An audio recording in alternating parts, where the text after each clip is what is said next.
أمس كانت تلعب، أمس كانت تلعب. لم تدرس عند العشية، قالت أنا ذكية.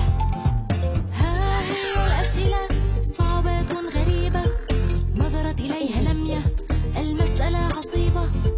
ما هو الجواب؟ هل تفتح الكتاب؟ لابد من حيلة، لابد من وسيلة. عطست لمية بقوة وبقدرة على التمثيل، طلبت من المعلمة أن تحضر المنديل، وخلال بحثها فكرت في قلبها: لمية ماذا تفعلين؟ أنت تغشين، أنت حتما تعرفين أن الغش لا يفيد، وأن الذي يغش سيكشف أكيد.